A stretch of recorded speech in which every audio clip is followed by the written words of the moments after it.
All right. We are going to get started here, and others will join us and come and go, and that's great. Happy New Year. Happy holidays. Welcome back to the real world of work and life and retreat world, and glad you're here today. My name is Michael Schuberg. I'm the network manager for the Retreat Center Collaboration, and it is my pleasure to welcome Tatyana, and I'm going to do that in a moment, but so we'll take a moment to ground ourselves here, and I need this as much as everybody else. So just invite you to just take a moment to put down your pen or your notebook or take your fingers off your keys for a moment and just find yourself here in this virtual space. We're across many time zones. I know we have folks from West Coast, Canada, US, East Coast. We have at least two people in Europe on the call, and I'm just grateful for that. So it might be morning, it might be night, and we're here connected in this way. So just feel your feet on the floor and your bottom in your chair. Know that you're connected to the earth. We open up our hands, releasing so much. We take a nice big breath in together and we let go. We let go so that we can be present to this time of learning and community. We breathe in all the potential and possibility of this circle. We allow ourselves to fully arrive, knowing that goodness and learning and support is here.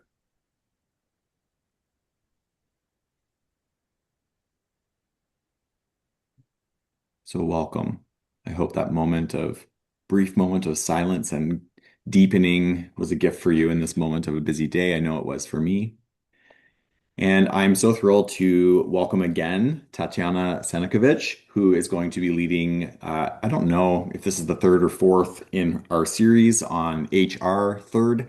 And I'm going to turn it over to Tatyana, and she's going to walk us through an amazing session this afternoon, this morning, this evening.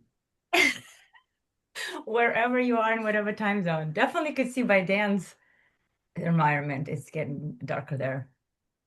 Hello, everybody. Morning, afternoon, and evening. It's a delight to see so many people, I actually have to say. And there are some of you that I haven't met. So I'll do a quick introduction.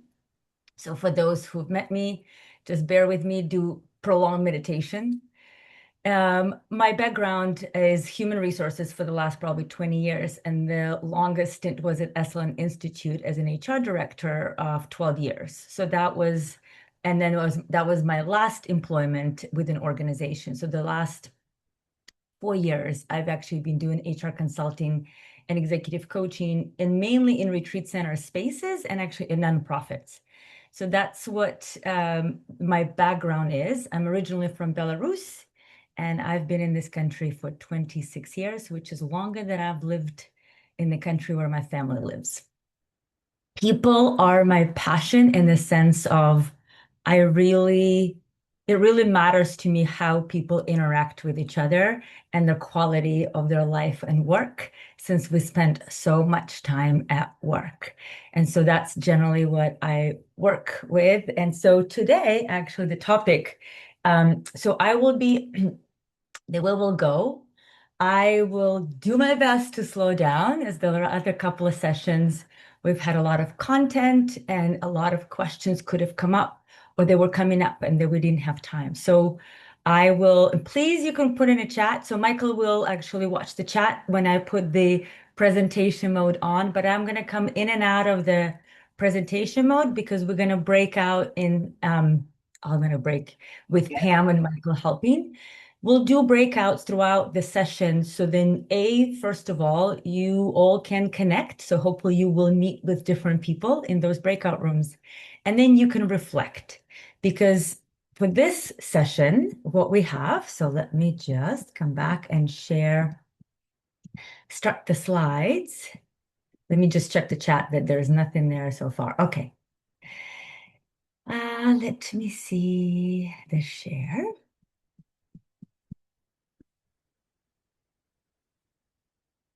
Here's the share. Because once I do the slide show, I won't see and I'll just come in and out of it. So how I wanted to look at the topic, let me see. So can you give me thumbs up that you could see it? Can you? Okay, great. We can see it. We're good. On the screen I have right now Michael, Dan, and Julie. So you guys, I am looking at you.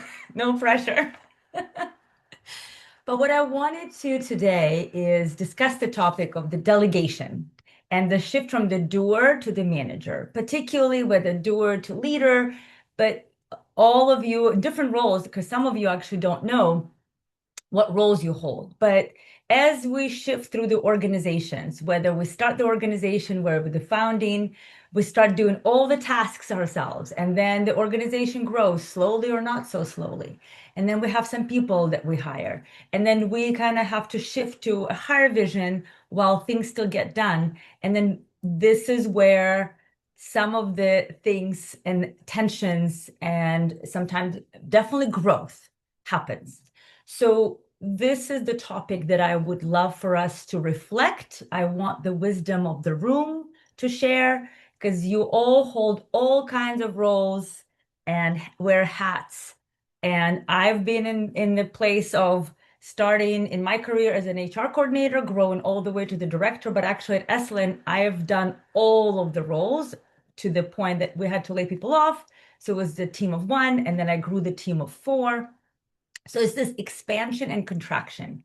And so I invite you all to kind of open up and be curious. Also watch where resistance comes up as I mentioned some things. I invite all of that because it's in those spaces that I believe we grow the most as long as we can shine the light of awareness. So it's kind of like as when you see things, you most likely cannot unsee them.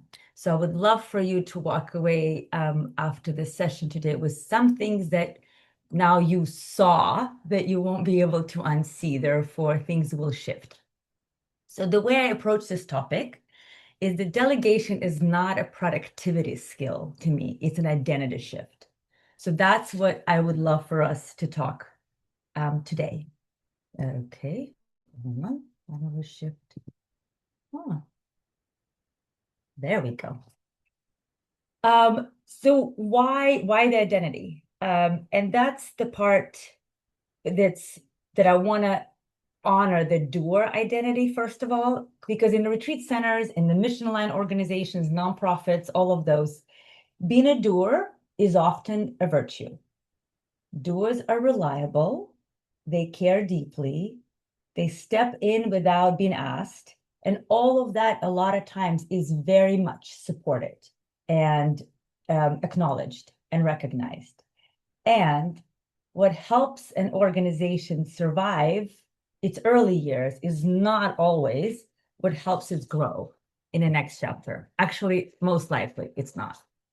And so what once made you indispensable may now be making your system fragile or may now be bottlenecking the systems. So this is the part that I would love for you to kind of pause. And so actually we're going to come into our first breakout room. Pam, get ready. So if we can break out into two people, we're going to take about 5 to 7 minutes, but we're going to take 5 minutes. So 2 minutes per person. And what I would like for you, I'm going to come back from the share. What I would like for you to answer is 2 questions. What did being a doer give you? Or was it giving you right now, personally and professionally? And now what feels the hardest about releasing that identity? So when you break into the rooms, introduce yourselves if you don't know each other, maybe the roles and the centers. And then those 2 questions that you will reflect for a minute and then address 2 minutes per person, and we'll give you a heads up when the minutes is. What did or what does being a doer give you, personally and professionally? And what feels the hardest at the moment about releasing that? And so now we are at 10:11.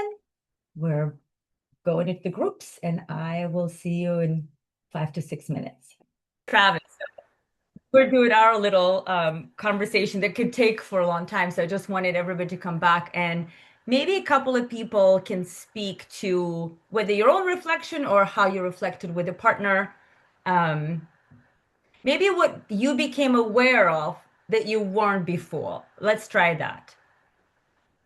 Anybody? Or I'll just put the, yeah, go ahead, Duncan. Thank you. Oh, yeah, I was reflecting. It's a slightly different journey for me. I'm the executive director. I've been for many years and a board member, and I'm trying to step down to give other people space to room to grow.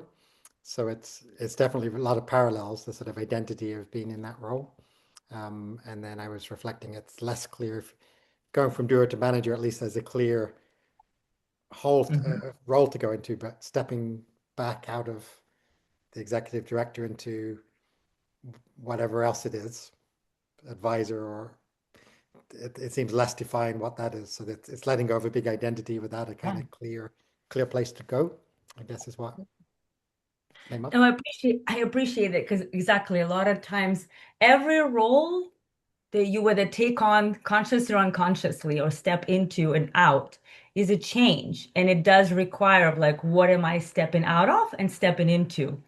Like as we were speaking with Travis and Eldon is they were the doers, and then now one is the manager, one is the director. Those are different roles, and continue doing the same things you did before is a disservice to you and to your team. And Duncan, to your point, actually, the roles where I found a lot of times the most tension is between the board and executive directors and those roles, and a lot of times and founders are part of that as well a lot of times because they're whether sometimes executive director whatever hats they wear is that's the part particularly because boards supposedly have a very clear scope of work supposedly is the key word, and then sometimes they come very much down to the organization, um, from my opinion, but that's not their kind of swim lane. And but when the person stretches both, it's really difficult. Like those lines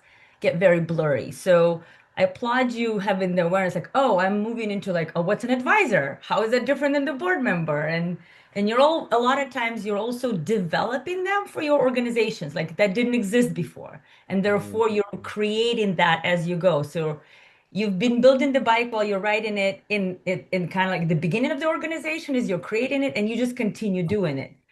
But the sense of like the responsibility and that your level of modeling for those who are coming to work in your organization to me increases. And mm, so mm. that's the part that I wanted you to kind of note as well. Anybody else? One more person, and then we'll go forward with another piece.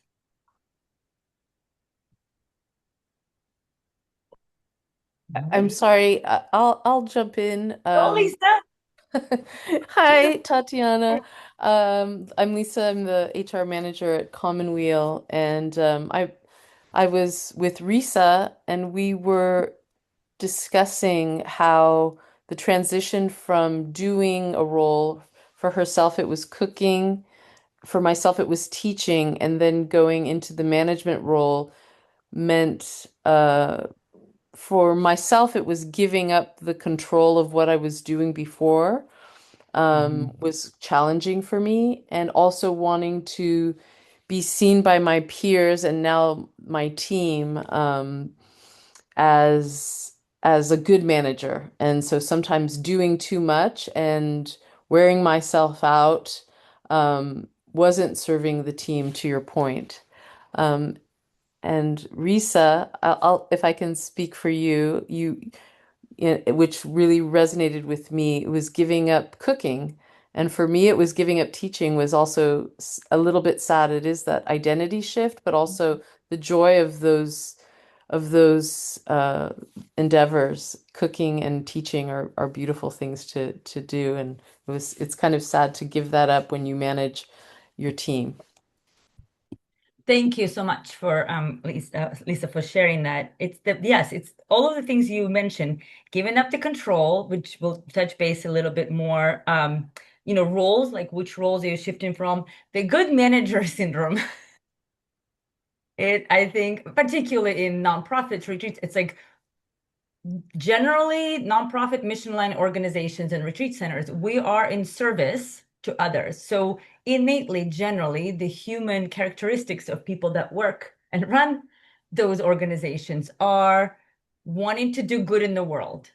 And that sometimes, a lot of times actually, is strength overused in leadership, because then it's just this thing, and in our group it says same thing with like Travis and others. You're just doing everything for everybody. You know how to do it quicker. Like there's just so many layers.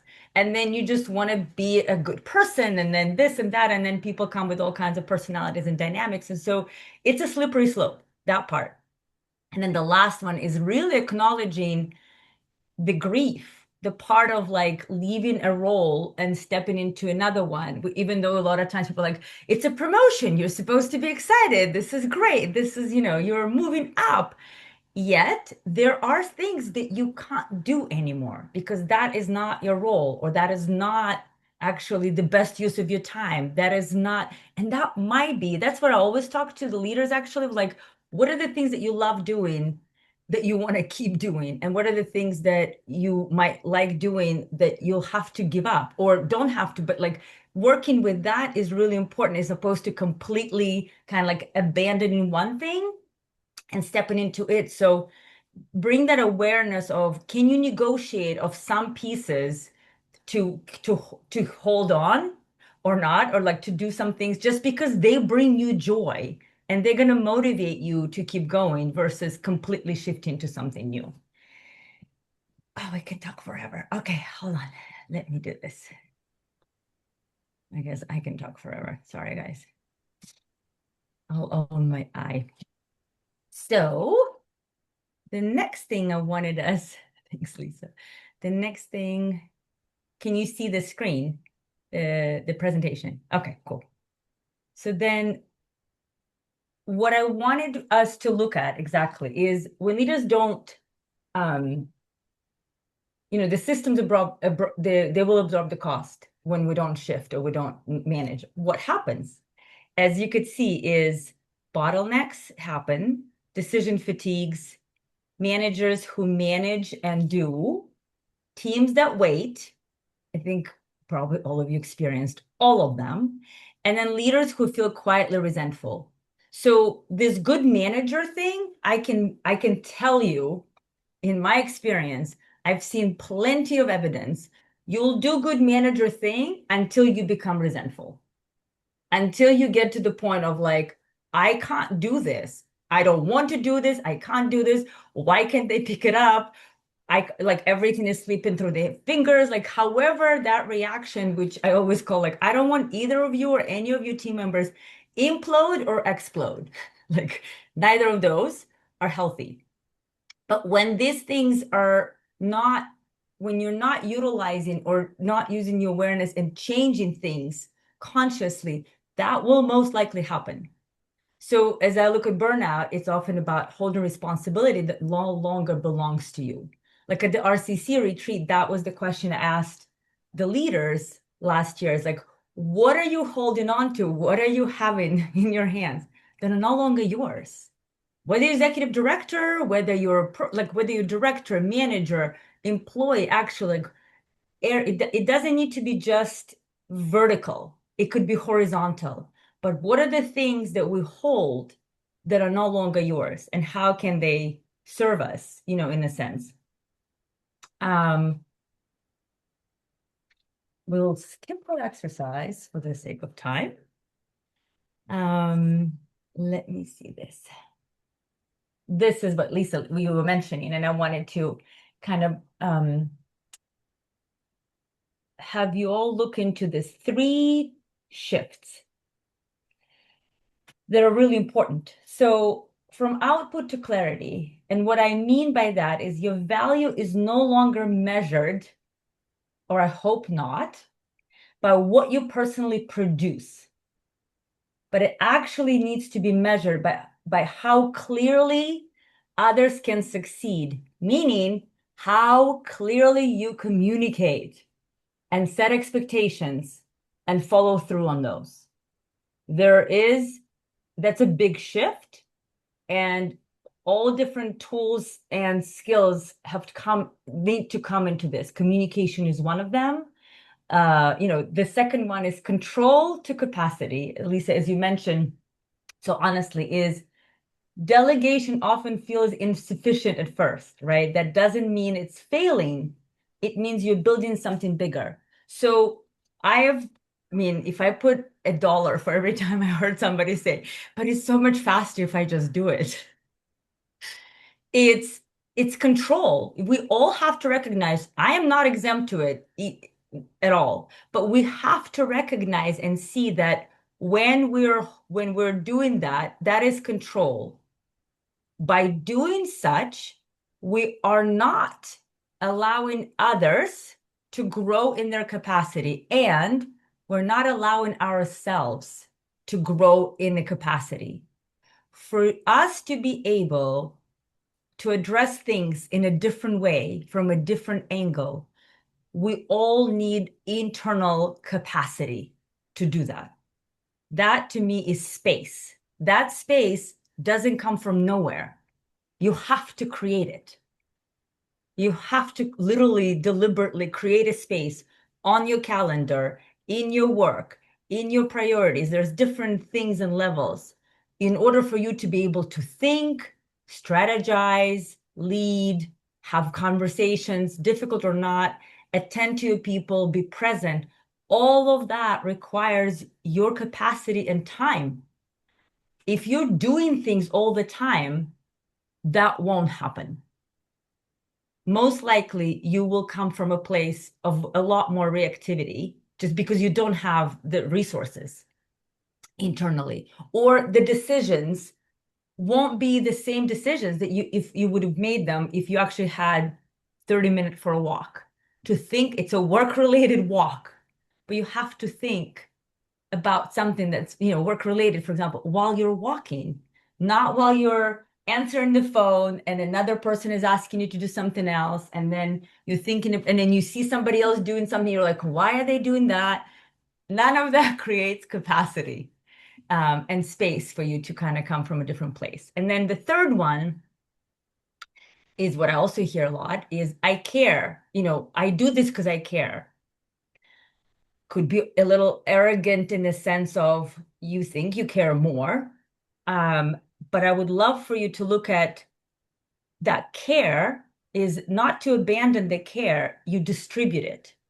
So the way you could care is you could care for all the people that you're growing and are learning alongside you and growing the organization. So then you can step up and hold the whole, like we were talking in my group, for example, right? So for Travis right now as a director, like that's actually, Travis, is your job, not to hold the whole of the department and see the whole organization. Whether you have time for that or not, or you made time, that's a different question. But in that role as a director, if we're working, or like if I'm talking to a director, that is a part of the job, is that ability to be high up to see the whole. You can care in different ways. So this is what I would love for you to actually ponder as well. Kind of like, how do you care? And is it actually care when you keep doing the things for other people? That part about if you're the most competent person in every room, you're standing in the wrong place. By no means you can be, I'm saying, the most competent in every room. So which are the rooms and spaces where you could consciously step away, step aside, Sometimes it takes stepping aside before you step away to see and to empower and to provide certain, skills and tools for people and for yourself to build that trust that they might not do the things the way you do them. Most likely, actually, that won't happen. That's okay. We're all different humans. Are the things being done 70, 80% the way they are done? That's great. I think that's also like the perfectionism, whoever is holding that, I'm one of them. That's another layer to work with.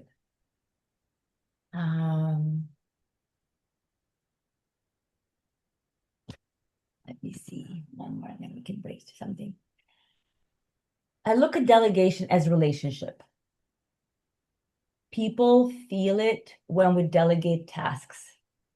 They really, really feel it. So if you build in trust, you really gotta work with letting go of control, which is not easy, absolutely not easy.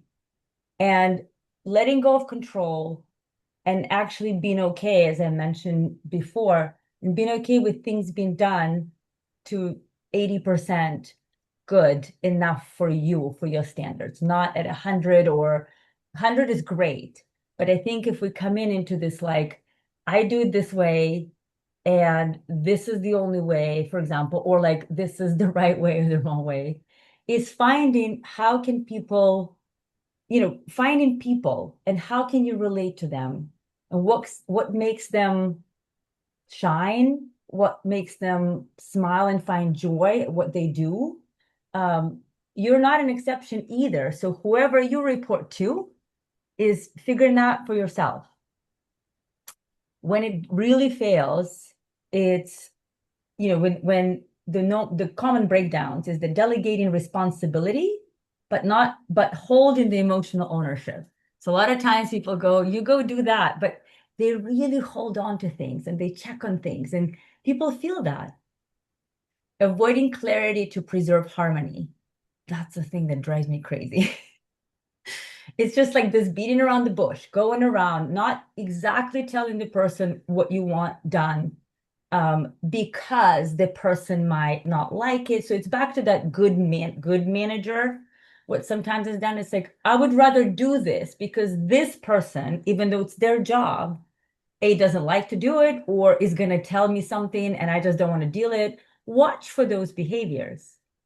Giving tasks without real authority. That also happens when we delegate something, but the person actually doesn't have authority to go and maybe involve others or, work with other team members. So when you delegate something, I can think of a case, for example, in the executive director's role, and the directors, like, they've talked about something. They're like, oh yeah, this makes sense. And then they just turn to the group and they say, so and so is going to do this, or not, don't even say that. They're just saying to somebody, like a manager. So now you guys will know not to do breakout groups with me, Eldon and Travis. But for example, Eldon and Travis had a conversation, and then Eldon turns to one of his employees and says, hey, I want you to go and work with the other department and set these things up.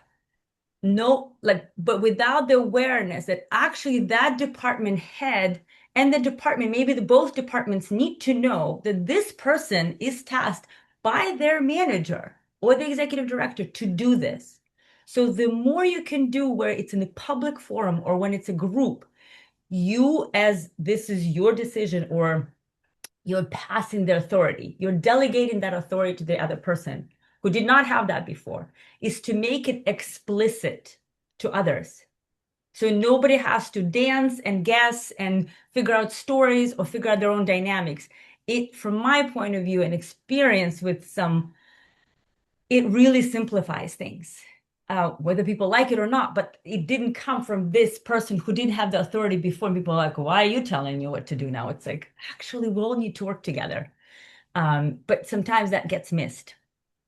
And then the last one is, for example, ownership is never fully released. And then one thing I wanted also is only offering feedback when something goes wrong.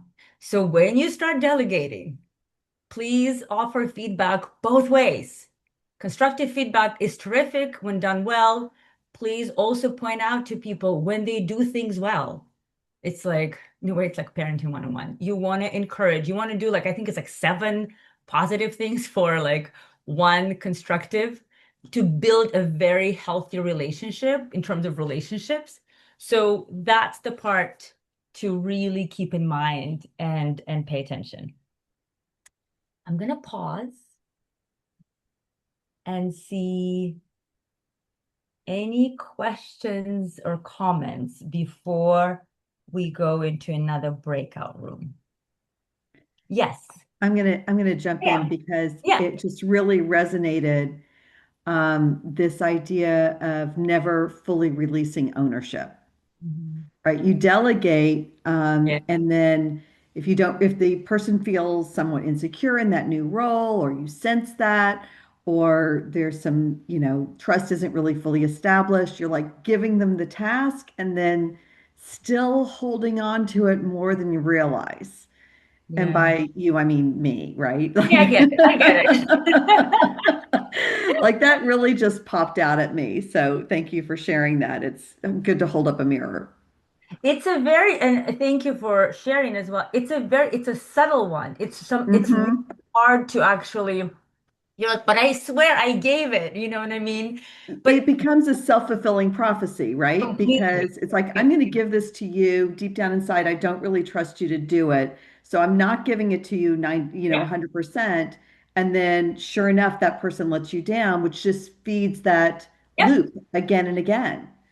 Yeah. We No, will that's absolutely manifest that. It's like you're combining this piece of like we do give it to them, but we don't fully trust it. They can feel it, whether consciously or unconsciously. right. They can feel it. And however we believe or not, how the universe works, it's like, Yeah. and if we have that even thought that we're aware of, yeah, we will definitely get a confirmation. We're like, well, I Hmm. thought that.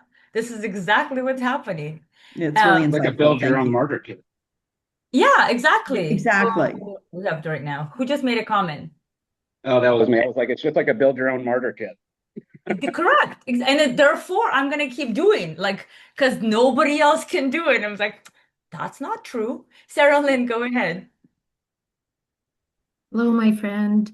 Um, I just wanted to say I was late to the call because I was having a meeting with one of my managers, and this is exactly what we were talking about. Exactly, because we're doing our review process for the end of 2025, and one of her staff really gave strong feedback, that you don't trust me, you know, Hmm.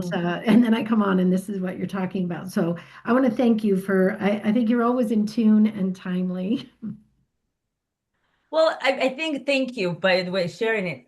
What I generally like, all these topics that I bring monthly here, it's like I bring them from working with some of you, actually, some of my clients Mm. here. And so it's like I bring them from what's happening around me. And then what's helpful is it resonates because it's like we're never alone, even though when we feel Mm. we're alone in something. This is why I actually really appreciate this space. And I hope you all use it. At least when I worked at Esalen, like that's how I utilize this space. I would reach out. Sarah Lynn was one of the people, like, but I would reach out to a couple of people, like, what's happening? Like, what are you doing with this? Or like, so it's like I knew that I wasn't alone. So in terms of, exploring topics, and you can always reach out to just honestly chat with me or be like, I'm stuck with this. I don't know it.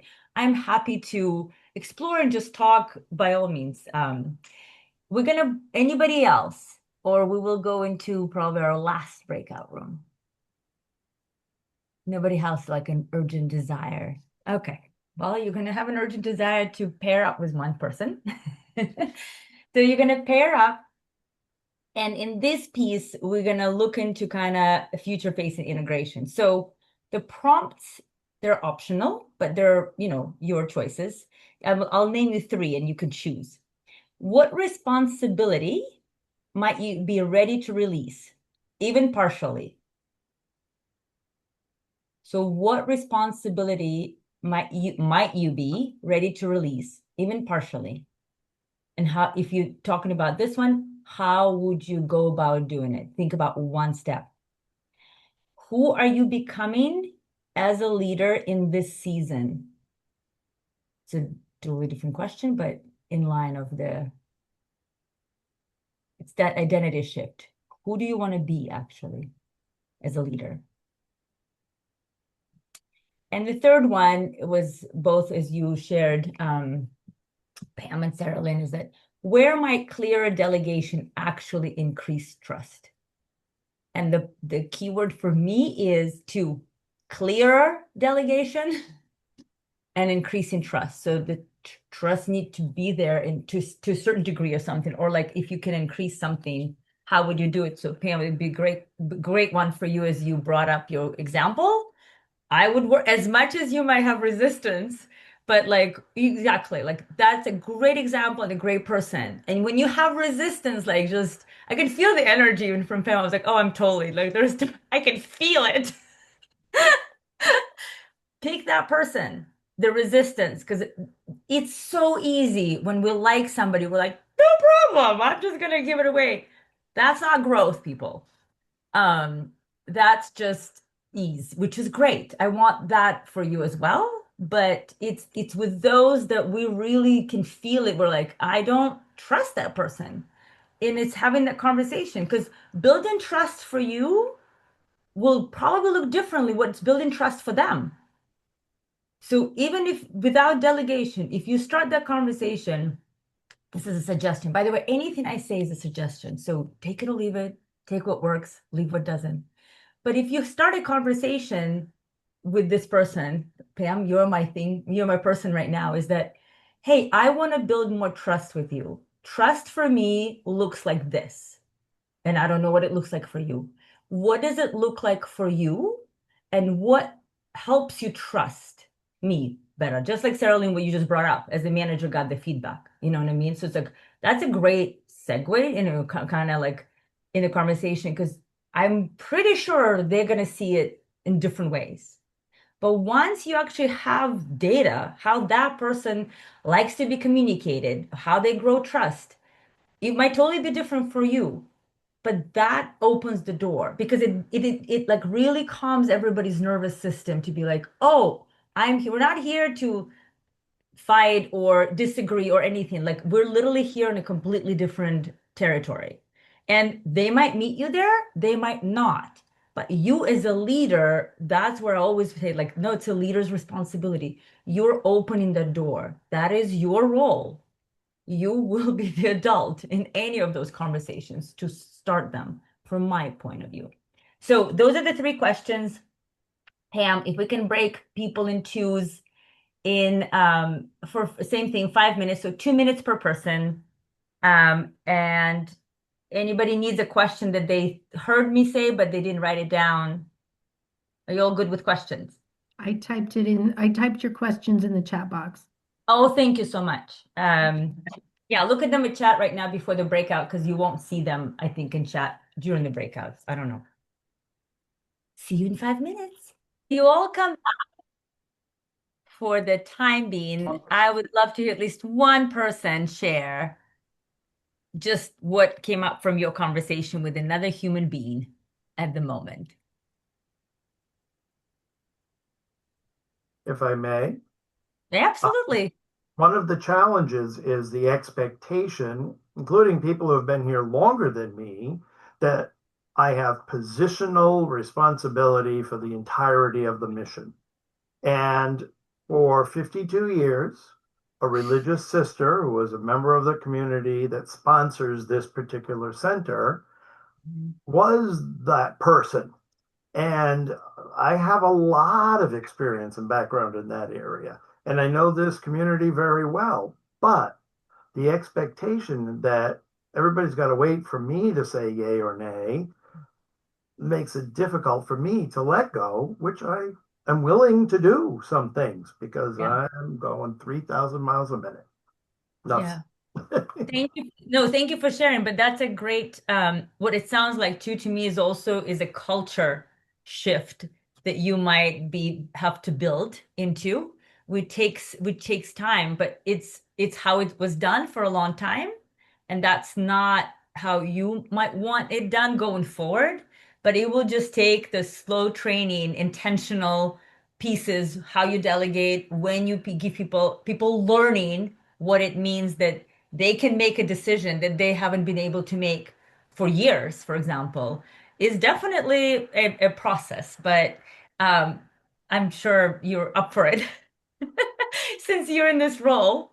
Exactly. The last thing I wanted to just share with you, and it's more of a kind of parting, is overall, as we could see, leadership evolves, when we do. And so that's the parts that I wanted to close with is delegation is not letting go of work. It's not about letting go of work, but it's about letting go of an old way of proving your worth. I want to read that again. It's about letting go of an old way of proving your worth. And every leadership transition asks for a small grief. The loss of being the one who does, fixes, or saves. But it also offers a gift, a system that does not rely on your over-functioning to survive. So the part about the perfectly, you don't have to delegate perfectly, but you do have to be honest about who you are becoming. And that's it, my friends, for today. I wanted to make sure that Michael had some space. I can put my email in the chat right now. Please, by all means, reach out. Your question, challenge, want to run something by you. I'm happy to be of service. And so thank you all for actually giving the time today.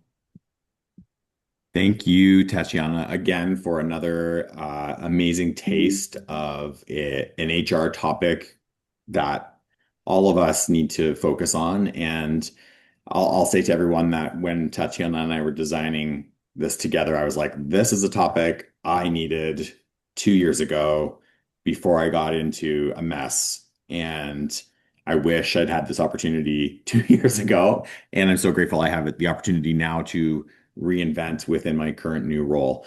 And I think this is actually the hardest HR topic because it's not about others, it's about ourselves. And so I'm just so grateful for this time. I just want to remind folks that Tatyana is a consultant in HR. She is available to the entire network. She is very reasonable and obviously very skilled in this area. So please, you reach out to her and hire her. And she's doing this all for free right now. So we're so grateful to that gift. If you haven't become a member of RCC as your organization, we really hope you will. And I'm happy to meet with you online to chat about the benefits and any questions you might have. I did post our next event is on January the 16th. It's going to be Sacred Self-Care, which Robert Mulhall, who was the executive director at Kripalu, and I will be facilitating that together. And it's just going to be a moment of an hour of like beautiful sacred rest for leaders of retreat. So we're not going to learn a lot. We're just going to like breathe and have a moment in this new year. So we hope you'll come. And there's a whole bunch of other amazing events on the docket for later this month and next month. You can check it out. I've linked it there. So thank you for being here today. Thank you for your time. Thank you for your work. And have a great day. See you soon. Thanks, Tatyana. Thank Thank you, you, guys. Tatyana. Bye, Have a great everybody. day. Take care. Thank Bye. you. Bye.